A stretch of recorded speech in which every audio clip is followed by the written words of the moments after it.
ভ্রাতৃত্ব ও সম্প্রীতি বজায় রাখতে পবিত্র ঈদের নামাজ পাঠের মধ্যে দিয়ে দোয়া করলেন মহিলারা।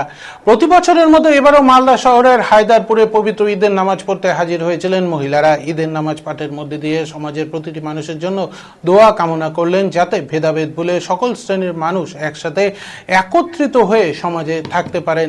এদিন একসাথে প্রায় 1000 মহিলা কুরবানি ঈদের নামাজ পাঠে সামিল হন। মালদা জেলার একমাত্র হায়দারপুরেই মহিলাদের এই নামাজ পাঠ হয়ে থাকে।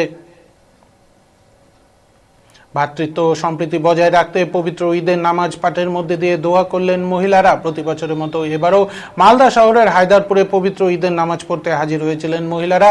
ঈদের নামাজ পাঠের মধ্যে দিয়ে সমাজের প্রতিটি মানুষের জন্য দোয়া কামনা করলেন, যাতে ভেদাভেদ ভুলে সকল শ্রেণীর মানুষ একসাথে একত্রিত হয়ে সমাজে থাকতে পারেন। এদিন একসাথে প্রায় 1000 মহিলা কুরবানি ঈদের নামাজ পাঠে সামিল হন। মালদা জেলার একমাত্র হায়দারপুরেই মহিলাদের এই নামাজ পাঠ হয়ে থাকে।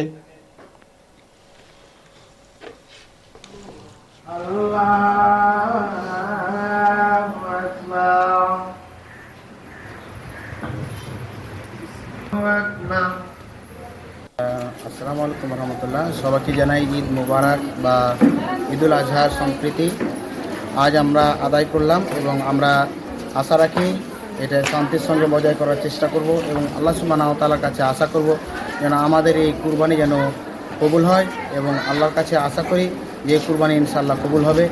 আমরা সবাইকে বার্তা দিতে চাই এই কুরবানি যেন আমাদের মধ্যেই থাকে, সোশ্যাল মিডিয়াতে যেন না যায় এবং ফটো তুলে যেন না দেয় এবং এই ইবাদতকে ইবাদতের মধ্যে যেন রাখে এবং আমাদের সম্প্রীতি বজায় থাকে। আল্লাহ যেন তৌফিক দান করেন, আমিন। ওমা তৌফিকে ইল্লা বিল্লাহ। আসসালামু আলাইকুম ওয়া রাহমাতুল্লাহি ওয়া বারাকাতুহু।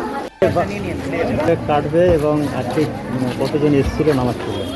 আজকে প্রায় 1000-এর কাছাকাছি এসছে। ইনশাল্লাহ ভালোই দিন কাটবে আজকে কুরবানির দিন। কি দোয়া করলেন? আমাদের সকলে যারা অসুস্থ তাদের জন্য দোয়া করা হলো, যারা আইসিইউতে আছে, হসপিটালে আছে, তাদের জন্য দোয়া করা হলো। যারা কুরবানি দিতে পারছে না আর্থিক অবস্থার জন্য, তাদের জন্য দোয়া করা হলো। শান্তির জন্য দোয়া করা হলো। আপনার নাম? সামিম আরা বেগম। কাটবে এবং আজকে কতজন এসেছিল নামাজ পড়বে? আলহামদুলিল্লাহ রাব্বিল আলামিন আর রহমানির রহিম মালিক ইয়াউমিদ্দিন ইয়া ইহদিনাস সিরাতাল মুস্তাকিম।